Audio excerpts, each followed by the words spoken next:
What's up, guys? Welcome to the Giant Voices podcast. This episode was really fun. I had on another guest. His name's Steven. I actually know him as Steven Flipmass because that's what he does. He runs a platform called Flipmass. It's an influencer marketing platform that reaches over 275 million followers of branded pages. Steven's worked with everybody from the NBA, TikTok, Pretty Little Thing, Atlantic Records, like biggest companies in the world. But he's probably getting more famous for being a minimalist and having nothing. He's been on podcasts like Group Chat. He's made headlines with CNN, NPR, and more importantly, Steven is one of the most interesting people I know. In this episode, we talk a lot about mental health. We talk about resetting. We talk about his year hiatus from social media, and you're not going to want to miss this. I appreciate you guys listening. If you enjoy the episode, definitely subscribe, rate, review, tell a friend. It really means a lot to us, and enjoy the show.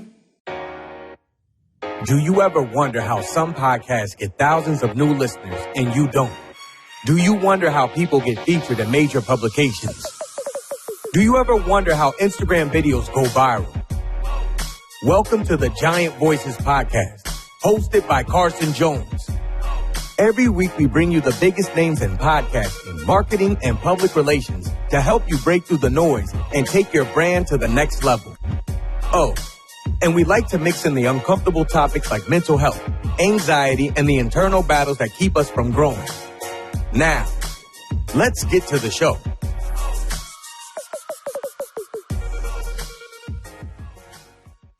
Welcome back to the Giant Voices podcast. My name's Carson Jones, host podcast. And on this episode, I actually have on my second guest. His name is Steven Johnson. Steven's a CEO of a platform called Flipmass. It's the largest influencer marketing platform in the world.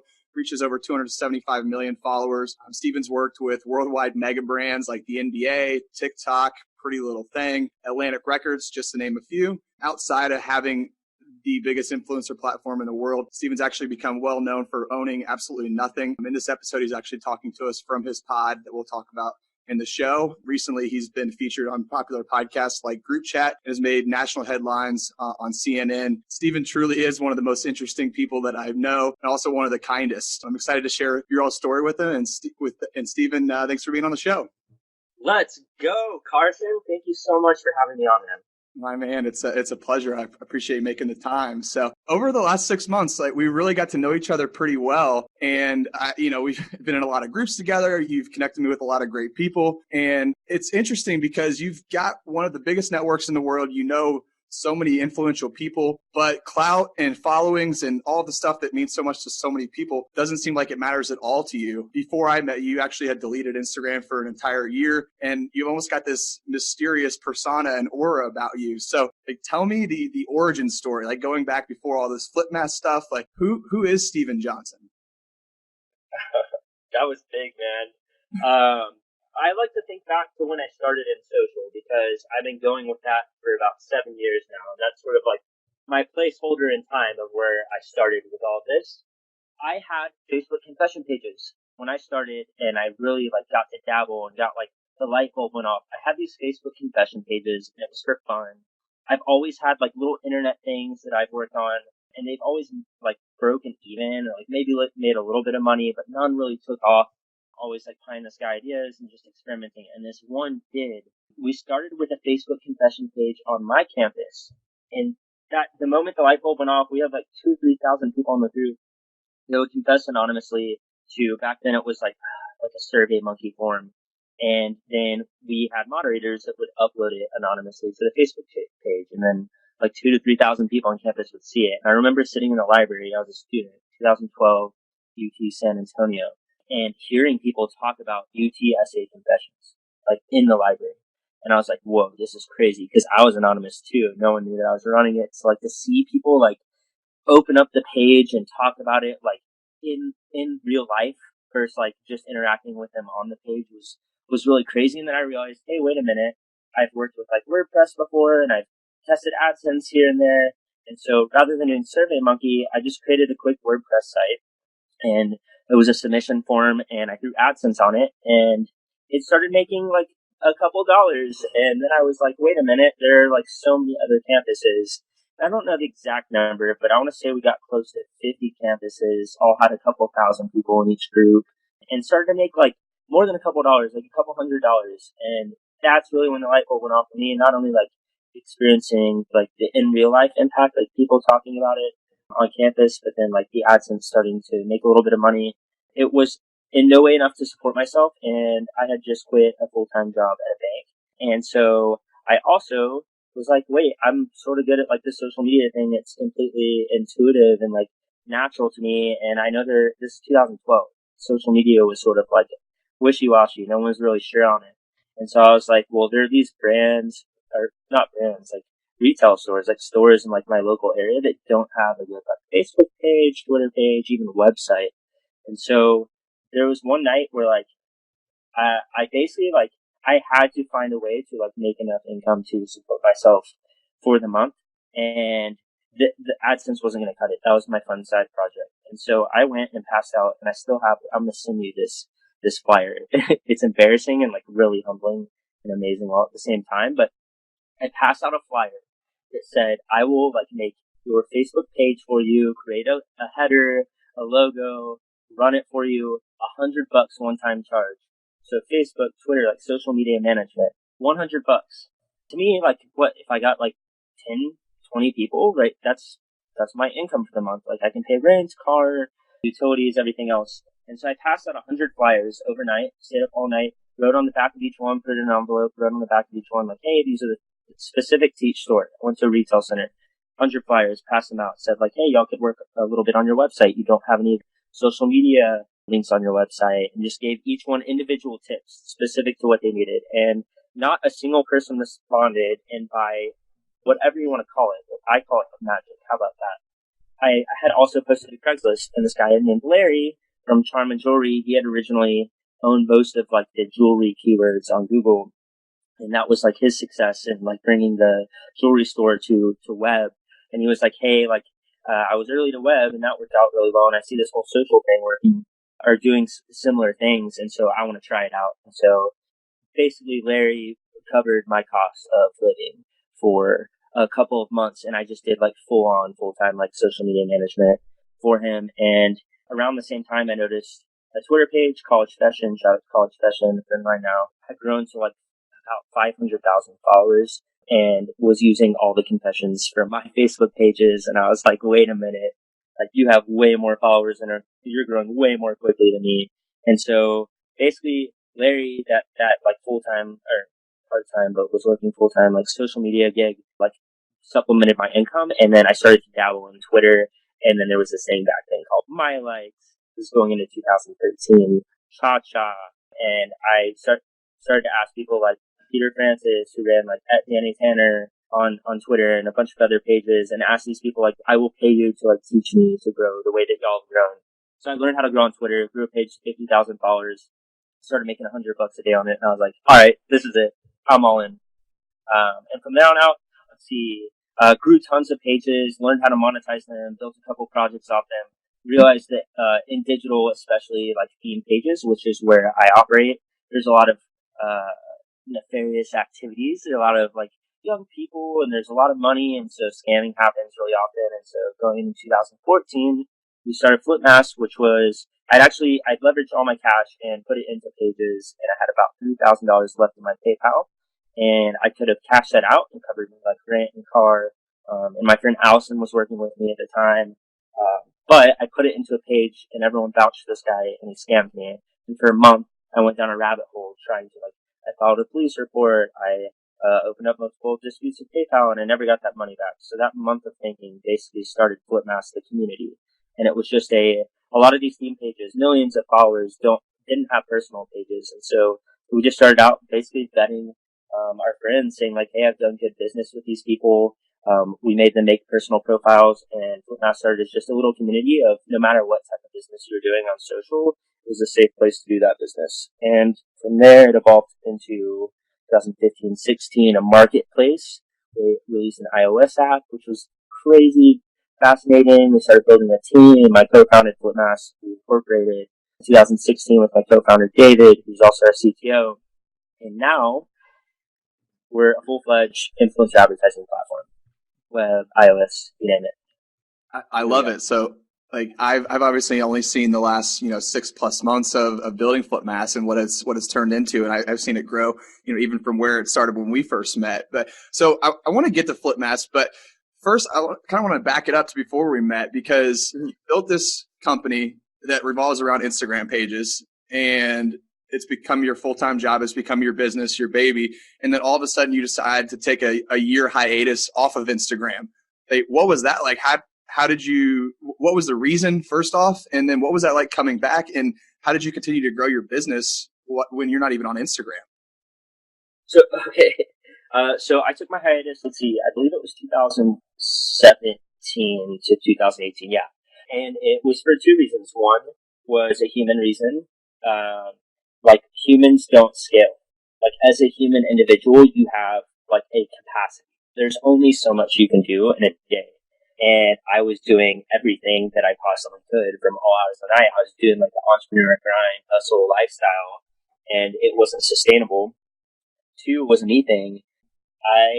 My greatest strength is my connectedness with people. Like I'm genuinely curious and like care about people, but it's also my Achilles heel because I have low bandwidth.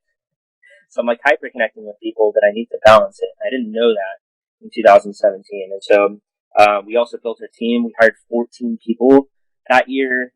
And so I was juggling like, our business actually, like really like when the marketplace started, it started in Twitter direct messages. And we had a whole process. We had a whole team, and it was in my personal direct messages. And so there was just so much demand and so many people that I was talking to and hyper connecting with. And ultimately, it was way too much. 14 people in real life, flat hierarchy. Like we had no managers in our business. And then like literally thousands of people online that we're talking to. We had about 200 new conversations every single day in my Twitter. And so I burnt out. That's what happened. I ended up just going completely offline and focusing on the 14 people that we had on our team. And that's how we stayed in business, is those 14 people. Yeah, came back early 2018-ish. Wow. That's pretty cool. So it was almost like you just realized that you needed to scale something that wasn't scalable on your own. Like you can't be everywhere at one time. So in a way, you were on Instagram. You were just on Instagram through these other 14 people while you were almost, recalibrating your own mind. Does that sound right? Yeah, and I was completely out of touch. I went completely off social, off the internet. Like I literally did not use it other than like to communicate with my team. And so it was sort of cool because the things that were important would bubble to the top.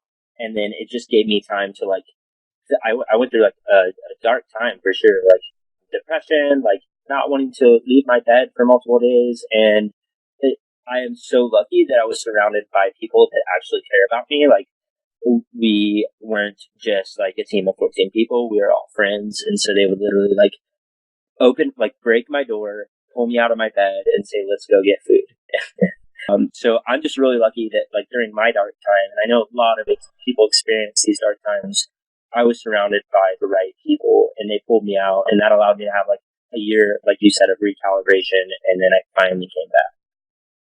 Well, and I love that too, because you and I don't know why we always tend to talk about mental health. Like we talk about meditation, we talk about, just being good to yourself. And like, what did that do? Like when you came back, it was almost like Michael Jordan going from baseball and then coming back to the NBA. Like, what was that like when you came back?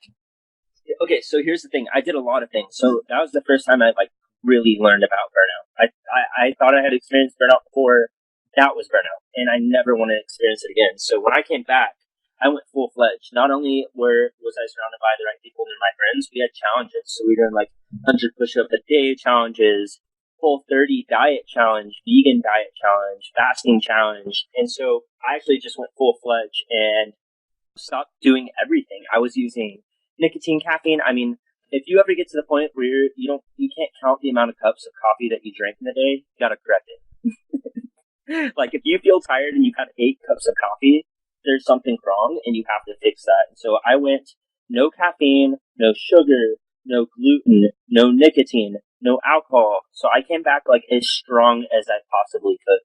And what I learned is that, one, that's really important. I completely avoided burnout, and I've been good. Like I set momentum for myself and balance for myself by doing that. It like laid a foundation for me. But I also realized like a couple months down the road, I reintroduced things like nicotine, caffeine, alcohol, and like fast foods, but balanced. And I think they're a spice of life. So I think an important part of burnout and like working really hard is just balance and awareness and like knowing when you're off. Yeah, it's funny that you say that. It's like talking about vices, because if you're not careful, they can start to control you, and it's almost like doing that vice check to make sure that you're in control of your life, as opposed to whatever that vice is. And that vice can be a lot of things. It can be drugs, it can be sex, it can be coffee, it can be nicotine, like it can be anything. Like that's really interesting, because not a lot of people think about that or talk about that. But if you let it start to get away from you, it's hard to even notice that it's taking over your life. The tools, man. Like I was literally a perfect human being for 6 months. Like I literally, like to the T, lived, like I wrote down exactly what I wanted. I worked out every single day, Whole30 every single day, like did everything perfect. And I realized that that's not human. Like a lot of the fun stuff, like a lot of happiness comes from imperfection, and balance isn't doing everything perfectly. It's doing a lot of different things and like feeling happy. Ultimately, like balance is optimizing for happiness. A vice can be that, don't use it as a vice, use it as a tool to like understand things or interact with things differently. But if you let it use you, that's when things go out of. Yeah, no, I'm really glad we talked about that, because I feel like we talk about mental health a lot, but it's interesting to bring that up. So you almost like completely strip down your life. And I don't know, like I said, I didn't know you before, so I don't know what your life was like before, but your brand is almost blowing up. It's funny because you've got this huge brand, you've got this business that's doing amazing things, that has a huge presence, but your brand is almost blowing up more so for what you don't have. Like your minimalistic lifestyle is what's landing you on the biggest podcast in the world, what's got you on CNN. Hey, was this how you were before? And what is your minimalistic lifestyle, and what makes that appealing to you? Funny how that works. So I think the coolest thing, first of all, is like just I'm able to talk about the things that I do. I don't have to project.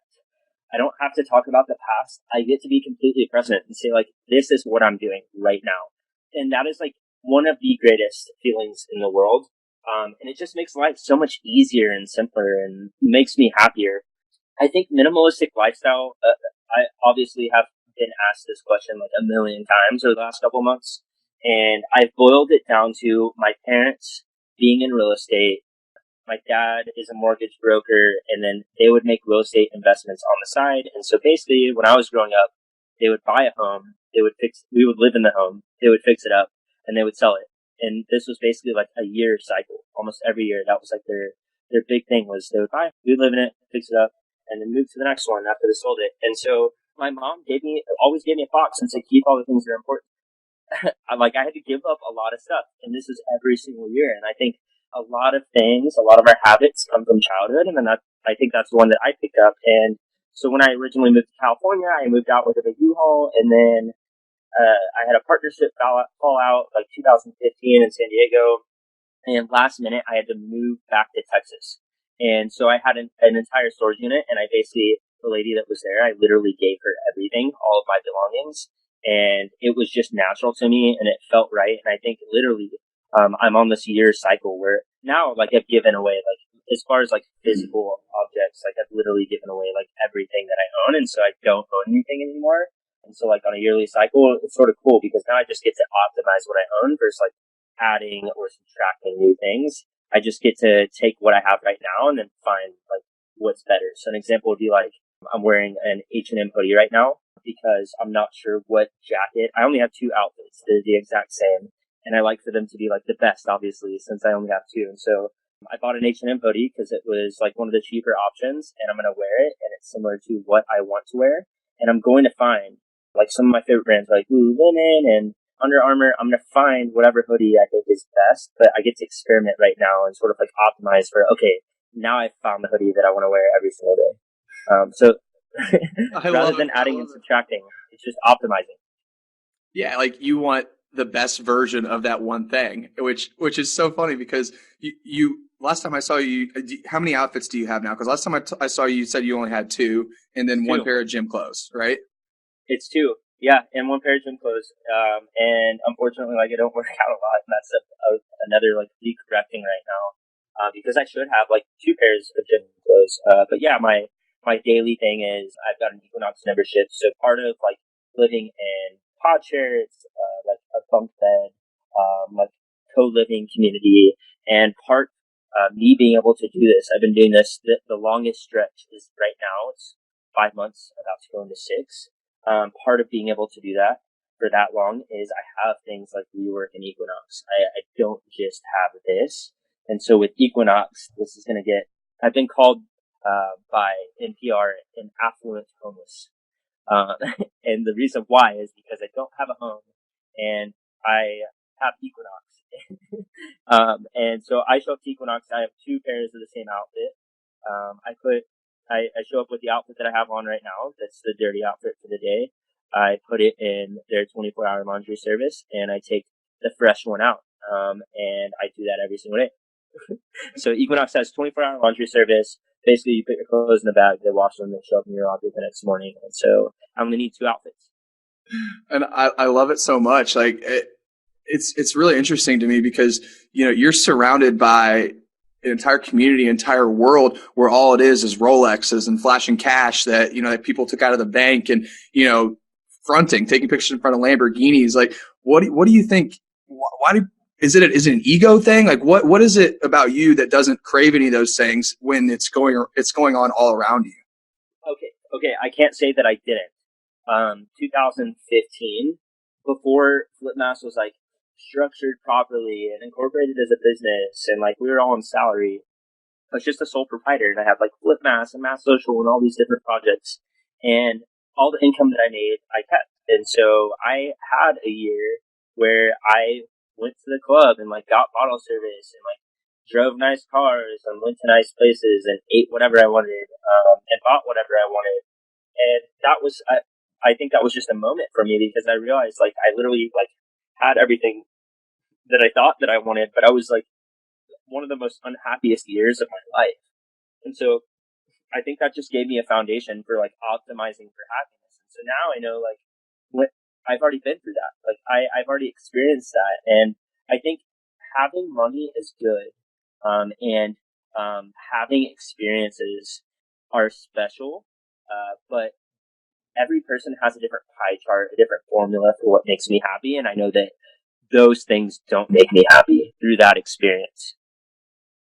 Yeah, no, I love that. It's something interesting to think about because it's going on all around you, but the ability for you to be able to focus probably goes back to, you taking that year off of social media where you're not surrounded by that. Like you're playing your game as opposed to worrying about what other people are doing. And I think that's very fascinating because that's very, very difficult to do, especially in your community and especially in the world we live in. So, but let's talk about Flipmass. I'm kind of burying the lead. We've talked about it multiple times. Talk to me about the platform. Like, obviously, I'm on it. I use it. It's my secret weapon. Like, I tell people that we've got this huge network and burying the lead. Like, hopefully, so my clients don't hear this, so we can keep saying this is our platform. But it really is just an invite-only platform that Steven has and his team have put together, and it really is the best influencer marketing platform in the world. So, give me the 1 minute spiel. What is Flipmass and how does it work? Okay, so we are an Instagram influencer advertising platform. You hear influencer marketing a lot. We don't do influencer marketing. Influencer marketing is where you pay a personal influencer to endorse your business, product, service. They create the content for you. It takes about 2 to 4 weeks. And that is influencer marketing. And what we know is influencer marketing. What we do is influencer advertising. So we actually work at this point in time strictly on Instagram, strictly non-personal pages. Think of the world stars of the world. There's thousands and thousands of pages on Instagram that are like theme pages. They're sports pages, they're fashion, comedy, etc. that have millions, hundreds of thousands of followers. And so what's so cool is like we have the ability to give them a piece of content. We've got 1,800 pages right now, 100 million followers, and we can give them a piece of content and activate those pages with 3 hours notice. So we're able to run campaigns rather than on like a 2 to 4 week basis, on a daily basis with our advertisers. And we're focused on performance. So that means what's the cost per impression, what's the cost per click, the cost per install. And so we have a platform, we have ad managers, so think of Facebook ad manager, but with like Instagram influencers. The advertiser signs in, picks all the pages they want to run their post. They post, they report performance, they get paid. And then the influencers also have their own app. They've had their own app since 2016, and it's just been an iteration from the community to then the marketplace that was influencer to influencer, and to now the the advertising platform, I think that's what's special about us is influencers have like if their audience has a 6-second attention span, they have a 3-second attention span, and so they don't have the like mental capacity to be able to sign up for a million different platforms and just hope and wait that each one brings them a deal. And so something that's special about us is we were an influencer to influencer marketplace. So rather than them waiting for a brand deal or an advertisement, they were doing business amongst themselves and they actually retained themselves. And I think that's what's so special about what we do is we don't just have like a database of influencers. They're all active on our platform. I love it. It works really well. So explain why theme pages as opposed to people, because there's a difference between the two, and I guess there's pros and cons of both, but why theme pages? And I know you guys have there are some people on there, but what's so special about the theme pages as opposed to traditional influencers? So another way to look at this is these are social publishers. In the same way you have mobile publishers, they're apps with a lot of users. You have web publishers those are websites with a lot of traffic. These are social publishers, pages with a lot of followers. And so if you think back, I like to think historically back to web. Like 97, you had like DoubleClick, right as it got acquired by Google, who's the biggest advertiser in the world. Those are all web publishers. Think of the websites that you went to in like 97 to even like now. When's the last time you went on someone's personal website? Like the highest trafficked websites are like content aggregators, the sports centers of the world, even WorldStar, or like comedy, like think of eBaum's World, or like health, think of like WebMD. When you're searching on web, you're not typically going to someone's like personal website or portfolio. And social is it's different, but it's bigger in the sense that like now we have the opportunity to where like you have personal pages. That's big for publishers. These influencers are publishers, right? Like they're posting, when you break things down from an advertiser's perspective, there is a cost for every eyeball that views their post. And so we look at it like that. What's important for us is like programmatic. So like if you want to display an ad on an app or on a website, you just put what your budget is, the keywords you want to target, and it shows up. So that's why we try to define ourselves in like the influencer advertising category. As an advertising platform more so than like a marketing platform or influencer marketing. We have the ability to, it's not programmatic yet, it definitely will be in the future, but we have the ability to like scale campaigns based on performance, and that's really important to our advertisers. Yeah, it is pretty cool too. It's like you almost look like a magician when you can get 6 different pages to all post a piece of content at the same time. Like people are like, how in the world did you coordinate that? So it's a very cool platform. Moving on, so this is something I've actually talked about a lot recently because I see this shout out model getting oversaturated, especially in my space, a lot of the business entrepreneur space where people aren't being creative. They're just, they're taking a product, they're throwing up a picture, they're saying, go check out this product. And we've almost become jaded to it to where people are just rejecting that. They're not interacting with it. I've seen 5 million follow pages do a shout out and they're producing 30 followers. And what is that really worth? Like, what is the key to running a successful paid ad campaign through an influencer platform? Like what's the key to creating success out of a campaign like this? I've got a very definitive answer for you, but real quick, I just want to throw this in here. Web was the same way. If you think back to, I remember being on a website and saying make money from home, right? Do you remember that? Like when you go on a website, you get hit with an ad, make money from home. So that was like the 1990s, early 2000s e-com entrepreneur. That's what I took all of those. I took all of those little quizzes too. Like I was like, I'm gonna figure this out. It's just the e-com entrepreneur being reborn, the core seller being reborn.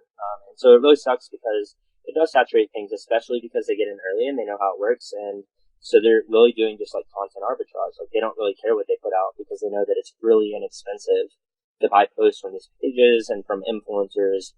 And ultimately, like their goal is to make money. And so it's just arbitrage. I think the most important thing, this is judging like over $1 million in spend on influencer, 300 different advertisers. The most important thing is not your production value. It is that your objective aligns with your content. So if you need to grow followers, your content should do something that communicates to the audience that's seeing it that you want them to follow the page. If you want to drive installs, your content should communicate to the audience that they need to install the app for whatever reason. And a lot of the times, our poor performers, they just create a really, really good piece of content, but it doesn't perform for them. And so I think that is the most important thing. And that doesn't just go with influencer. That's like Facebook ads. Like you could put $100,000 into production value of a Facebook ad, but if it doesn't tell the person or inform them of what they need to do, they're not going to do it. And so I think that is actually like the key thing lacking from influencer right now is like it's buzzy, it's cool, it's hot, it's hip, and so people are like, just put out a piece of content for me, and it could be like completely low production value, it could be completely high production value, but if it's missing that alignment between objective and content, then it's not going to perform. Yeah, it makes a lot of sense. It's like people almost need to be told what to do, and people like to be told what to do when it comes to their ads. Like they're not going to go download something, or they're not going to go to your site unless you specifically tell them to. Is that more or less what you're saying? Like, is it in the caption? Is it in the content? Like, how do you align? Like, if somebody comes to you and says, "Steven, set up this campaign," what does that process look like? The process for us, I almost feel like we're like a minimalist startup in the sense that like we're extremely focused. We built an agency. We did strategy. We did content. We realized we are not that. We are an advertising platform. We are a technology company. And so what we do best is distribution. You give us your ad and we display it on the pages. And so something that's tricky for us right now and a really big hurdle is that we're basically having to, similar to like Facebook ads, they have agency partners. Like Facebook isn't going to create your content or give you your strategy. You're going to have to hire an agency to do that. And so for our people that know what they're doing, great. That's actually like our customer base right now. Is anyone that's already done this on their own, we're 100 times more efficient. We can do like guaranteed performance campaigns. But that's not everyone. And the majority of people, like, they really don't know what they're doing. And so the process for us is introducing them to the right person that can create content for them and can give them a strategy so that then they can go and distribute their ad on these pages. Yeah, no, it's really cool because every time I ask you, you're like, no, like we don't do that anymore. I've asked like, can I buy accounts? Can I do this? And I love that you're just so focused on what you really do best. And I think that's why you've been able to scale. So what's next? So yesterday I said I was excited that this was a platform where I wanted to get you to talk about it a little bit more, but you released some news on your Instagram story about what's next for Flipmass and what's next for you guys. So tell me what's going on before I let you go. Okay, so like we just follow the pulse. Like we're really simple. Like we find what works and then we try to like repeat and replicate that. So like that's why we're focused on like Instagram and non-personal influencers or like theme pages right now, is because we noticed most advertisers came back and spent with us again when we ran on Instagram versus like Snapchat, Twitter, Facebook, etc. And so like I've noticed that there's another wave in influencer marketing of fundraising. It's going to happen. We passed on the last few and just sort of like stuck to our guns, and we're bootstrapped. We've never raised funding. And I see it happening. There's a company right now that's going to fill around $6 million at a $19 million pre-valuation. Influencer fundraising has been really stale the last couple of years. And I think that a lot of venture has been invested into direct consumer, crypto, like industries that are supported by influencer, that are dependent on influencer. And so now I think what's going to happen is those investors, when they're putting money into these companies and they say, hey, what are you doing and where are you seeing success? And everyone's saying influencer. I think it's going to redirect all of us back to another wave of influencer fundraising. And this time we want to be a surfer on that wave. The last couple of times we sat it out.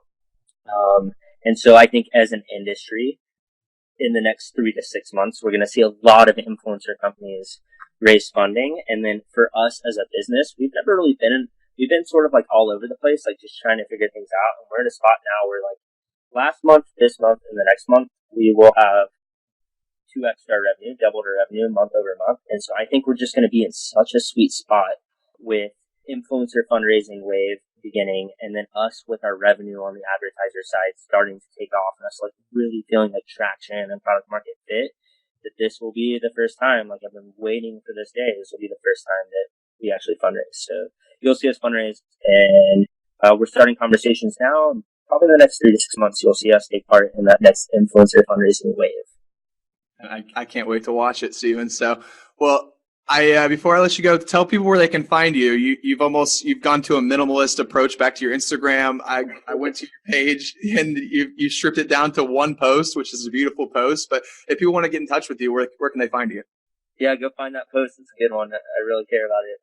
You can find me on social anywhere that I'm on social at Stephen Flipmass, SDPHEN. That's how you spell my name. Steven spelled so many different ways. Stephen Flipmass, and then at Flipmass on all social platforms or flipmass.com. Check us out. Hit us up. Say hi. I love it. Well, Steven, thanks again for all the time. I appreciate you coming on, and I will talk to you soon. To the boys. Come back to LA soon. I'll be back soon. See you, brother. Later. Thanks. Thanks for listening to the Giant Voices podcast. If you love the show, don't forget to subscribe, share, and leave a review. Also, if you have questions, message us on Instagram at Giants_Voices or message Carson at Carson Jones.